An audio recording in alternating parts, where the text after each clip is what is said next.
Hi, I'm Paul, and in these videos I'm going to be sharing tips about how to go faster in sim racing.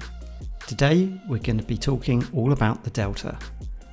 This here is what we refer to as the Delta, and in this video I'll explain what it is, how to use it, and why it matters for going faster.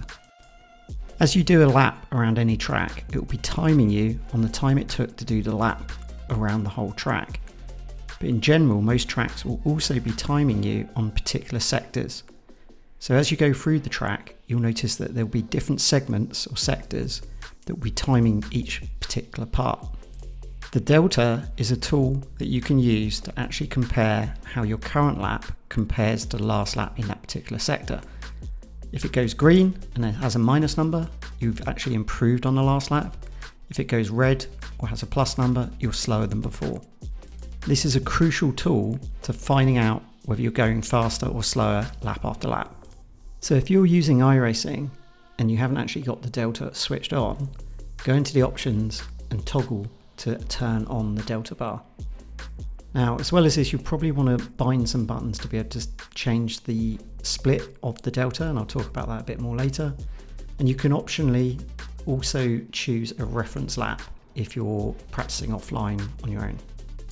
So when you first switch on the Delta for a particular track, especially one that you haven't actually driven before or practiced, you'll notice that the Delta is kind of useless. As you can see here, it's saying over 2 seconds a lap quicker. This is just because I haven't actually really set a pace on a lap yet.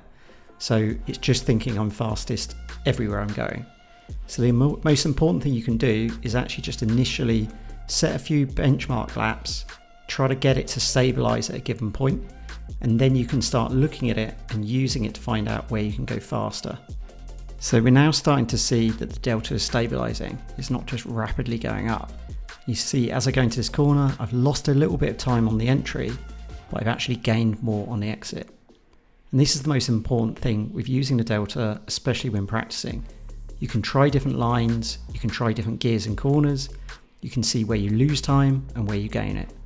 As you saw there, I lost time not only in the corner, but exiting the corner the whole way.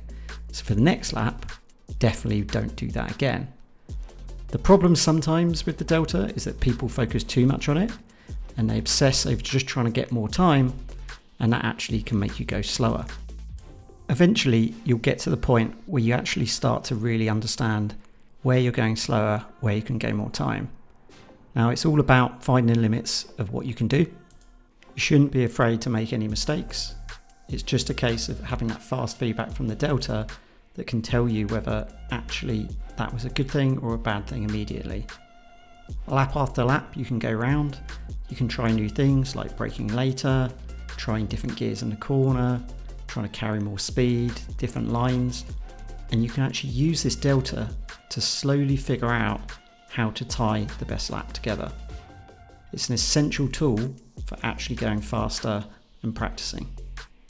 In its default mode, the Delta will always show a comparison to your best lap, but sometimes it's useful to use another mode that it can do.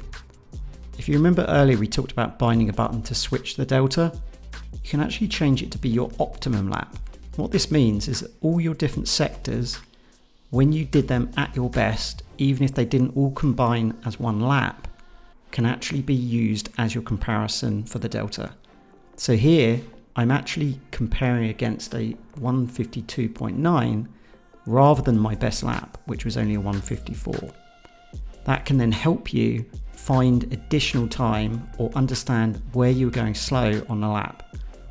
It may be the fact that it's just one sector that you keep messing up, and the optimum can actually help find that. So as well as the default best lap and optimum, you can also load a comparison lap, which could be somebody else to compare against. As well as this, you might want to actually toggle to be the session's best lap or last lap. This is particularly useful if your total best lap was done on a completely different track state. The final thing to note is that some people might find having the Delta showing really annoying. And so it's useful to note that if you press Alt-K on your keyboard, you can actually move any UI element around, including the Delta bar. So when I'm in VR, I often put it really low, so it's just in the bottom of my vision. But you can put it high, you could put it to the side, you can put it anywhere that doesn't totally distract you. Personally, I actually use it even when I'm racing, and so I'll have it set into a position that's not completely distracting, but I can use it to know where I'm on the pace. Hopefully this video has been useful. I know it's an absolute basic, fundamental video, but just in case anybody doesn't know about it, hopefully this helps. Thanks for watching. Please subscribe and like the video.